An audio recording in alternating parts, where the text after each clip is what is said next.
به هر حال به غیر از اون ابعاد نظامی که این جنگ داره، یه جورایی ابعادش تحقیرآمیز هم هست. یعنی تا زمانی که بله اینها به خودشون بیان و حالا یه چند تا از این پهپادها رو روی آسمان ایران، یعنی پدافند شروع بکنه خودش به خودش بیاد و چند تا تیر شلیک بکنه، یا مثلا حمله ای که بکنن، یک احساس یأس و ناامیدی عجیبی حداقل در بین طرفداران جمهوری اسلامی هم وجود داشت. نه فقط طرفداران جمهوری اسلامی، بلکه کسایی که داشتن توی ایران زندگی میکردن گفتن ما در یک جایی داریم زندگی میکنیم که کاملا بی‌پناهیم. کسی که میخواد حمله بکنه هر جایی که بخواد میتونه بزنه. این خیلی حس این عجیبی داشت برای. تحقیره. ببین یه تحقیر ملیه، من کاری ندارم، بحث این حکومت ملی نیست. خود یه کشور بیگانه اومد داره تو آسمان ایران در حقیقت تفریح میکنه. تازه پدافند ایران دیروز اصلی شروع کرد به عمل کردن، تمام نقاط پدافندی ایران زده، مکانها رو هم بلده، حمله میکنه به اصطلاح به پتروشیمی توی مثلا کرمانشاه، همه جا هم بلده. خب این اطلاعات داده شده دیگه. زدن فرمانده های ارتش جدا از اینکه خوب یا بده تحقیرآمیزه. یعنی اینا 100% با جاسوس داخلی زدن. ما میدونیم یه فرمانده نظامی اسرائیلی تو اسرائیل بزنیم بی راحتی نمیدونیم بزنیم. جمهوری اسلامی همواره با یک بزرگنمایی کاذب ضعفاشو پوشانده، ولی ضعفی که دشمن میبینه ازش استفاده میکنه. که من نمیتوانم از ضعف جمهوری اسلامی استفاده کنم و حتی بدانم هم نمیدانم به خارجی بگم چون قبول ندارم، ولی دشمن که این کارو میکنه که و این کارو کردن و جمهوری اسلامی هیچ پاسخی برای این نداره از موضع قدرت. ببین یه حکومت نالایق و ناکارآمده.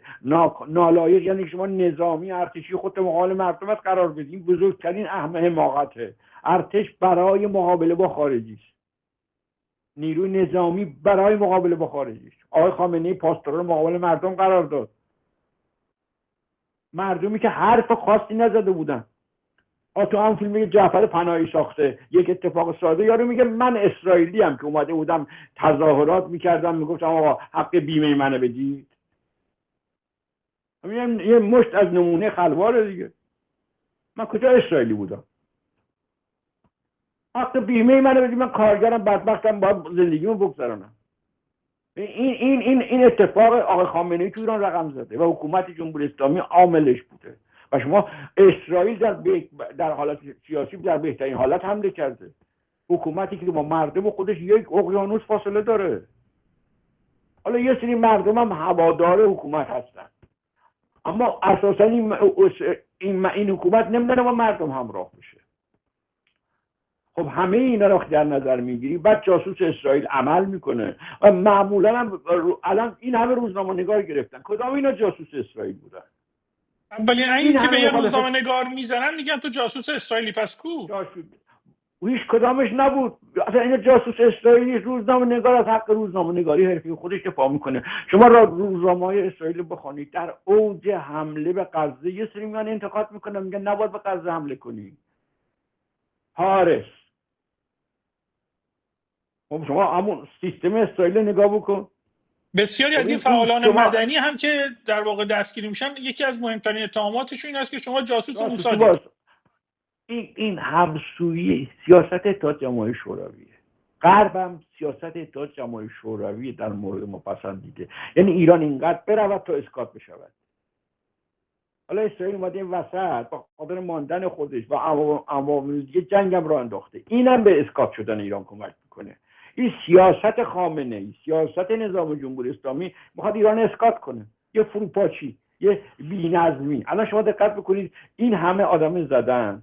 خب موضع‌گیری فرمانده ها رو نگاه کنید، آدمای کاملا متوسط. تحلیل هایی که تلویزیون رو نگاه کنید، جنگ تحلیلگر سیاسی میخواد، تحلیلگر استراتژی میخواد. من این سوال میکنم، شما از اسرائیلی زدید خب، ولی لاپوشانی مردم اسرائیلی که نکشتی، چند نفر نظامی ها رو زدی. خب اسرائیلی ها 70 ساله دارن پول میگیرن، اونا داران وضعشون خوبه، تعمیر میکنن. خب تو چقدر میخوای اینو ادامه بدی؟ تو باید راه مذاکره رو باز کنی. خطرناکه. چرا باز نمی‌کنی؟ چون اگه فضا باز بشه یارو میگه چرا تو حکومت میکنی؟ من از تو بهتر حکومت میکنم.